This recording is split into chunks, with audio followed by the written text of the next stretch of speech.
Posso, efetivamente, em primeiro lugar, esclarecer que as ações não são metidas apenas pelo PAIGC. São pelo PAIGC, são pelo governo de Aristides Gomes e são pelo candidato Domingos Simões Pereira. Portanto, são três as entidades que se associam para avançar com estas ações. As ações, de facto, no seu objetivo principal, a ação mais importante é aquela que visa conseguir a anulação da decisão que a Comissão da CDAO tomou, decisão que foi, como sabe, desendossada pelos chefes de Estado. Porque, efetivamente, do nosso ponto de vista, o tratado e os protocolos associados ao tratado que institui a CDAO não foram respeitados, pelo contrário, foram feridos nos seus princípios e normas fundamentais, razão pela qual, do nosso ponto de vista, é preciso atacar essas decisões. Contudo, também quisemos que ficasse claro que nós não temos, nenhum conflito, ou não queremos nenhum conflito contra a CDAO no seu todo. Porquê? Porque nós estamos conscientes que esta decisão que foi tomada pela Comissão acabou por ser endossada numa conferência especial pelos chefes de Estado, mas nós temos consciência que nem todos os chefes de Estado, nem todos os países membros da CDAO estão de acordo com ela. Estamos também convencidos que houve 4 países que empurraram a CDAO para esta tomada de posição.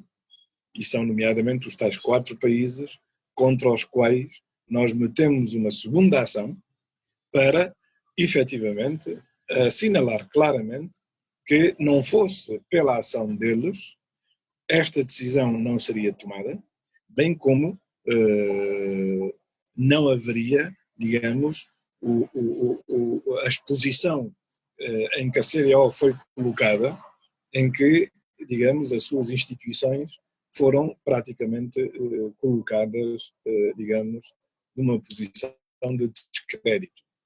Ou seja, quando estes 4 países decidem receber o Umaru Sissoko Embalo e dar-lhe honras de Estado, quando ainda tinham sido apenas proclamados resultados provisórios, portanto, com resultados provisórios não há presidente, só com resultados definitivos. Ora, todos eles receberam o Umaru Sissoko Embalo com base em resultados provisórios e, mais do que isso, sabendo que o outro candidato tinha, digamos, interposto um recurso. Portanto, que aquela decisão, para além de ser provisória, é uma decisão que precisava de ser, digamos, confirmada pelo Supremo Tribunal de Justiça, o que não foi até agora, como é do conhecimento de todos. Portanto, no fundo, poderemos dizer que há efetivamente 2 ações, uma que poderemos considerar como sendo a principal contra a decisão, visando a anulação da decisão, outra contra estes países, condenando a sua prática e pedindo, pela forma interesseira como se manifestaram em todo este processo, que eles sejam impedidos de se pronunciar sobre qualquer assunto que diga respeito à Guiné-Bissau. Nós entendemos que esses países, digamos, estão a defender interesses que não são os interesses nem da CDAO, nem dos povos da CDAO e muito menos do povo da Guiné-Bissau e da Guiné-Bissau. Portanto, do nosso ponto de vista, o comportamento que tiveram deve ser sancionado e a sanção que nós descortinamos no quadro, digamos, do próprio tratado da CDAO levou-nos a pedir que sejam sancionados com um impedimento de se pronunciarem sobre os assuntos da Guiné-Bissau. Portanto, no fundo, este é o resumo das 2 ações que foram intentadas pelo governo da Guiné-Bissau, o governo legítimo, representado por Aristides Gomes, pelo PAIGC enquanto partido que apoiou a candidatura de Domingos Simões Pereira e Domingos Simões Pereira enquanto candidato, digamos, à segunda volta das eleições presidenciais e que queremos que, de facto, o Supremo Tribunal de Justiça sejam criadas condições para que o Supremo Tribunal de Justiça desencadeie finalmente a fase final desse processo.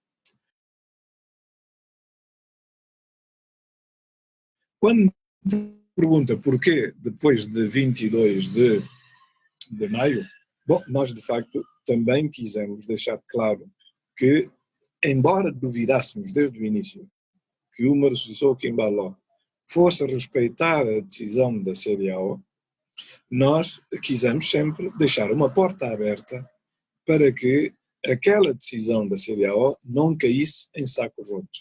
Ou seja, o nosso candidato Domingos Simões Pereira, mais uma vez, dando sinais e mostras de patriotismo, estava na disposição de pôr em causa a luta que travava para o reconhecimento do Supremo Tribunal de Justiça e da decisão que viesse a ser tomada pelo Supremo Tribunal de Justiça, estava, portanto, na disposição de o fazer. Mas nós, de facto, desde o início, que sabemos que o Umaru Sissoko Embalo ia aproveitar a parte da decisão da CEDEAO que lhe interessava, aquela que o reconhece como presidente, e rejeitar tudo o que não lhe interessava. Bom, e as nossas suspeitas confirmaram-se. Porque, efetivamente, aquilo que nós verificamos é que o Umaru Sissoko Embalo não está interessado em nomear um novo governo, e não tem que ser um governo nem de base alargada, nem coisa nenhuma. Essa decisão compete exclusivamente ao PAGC que ganhou as eleições. O Umaru Sissoko Embalo, repito, não está interessado nessa solução, como já ouvimos, aliás, digamos, os seus correligionários afirmarem alto e bom som que não estão interessados em nenhum tipo de acordo com o PAGC. Portanto, fica mais uma vez demonstrado que a CEDEAO, se não reagir, prestará um mau serviço à própria comunidade, à própria organização, à África, mas muito em particular à Guiné-Bissau. Porque, na verdade, digamos, aquela decisão que tomou, afinal, foi uma fantochada, não é? Eu não posso acreditar que os chefes de Estado presentes naquela conferência, que acreditaram que aquela seria uma decisão séria, sejam agora ludibriados pelo Umaru Sissoko Embalo. E é o que estamos a verificar.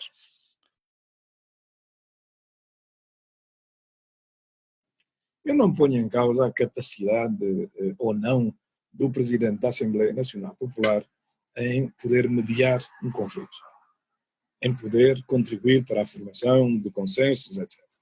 Mas aquilo que eu não posso aceitar é que se tenha aceito lavar ou afastar a CEDEAO deste processo.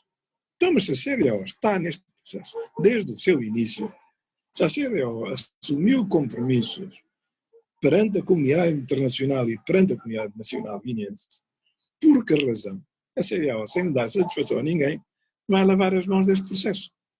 Ou seja, eu se calhar penso, afirmaria até, que o Umaru Sissoko Embalo adotou esta estratégia aconselhado pelos seus padrinhos da CEDEAO, que lhe devem ter dito, se você nos retirar do processo, nós que saímos calados, sem dizer nada. Ora, isto eu não posso admitir. E julgo que o povo da Guiné não pode admitir.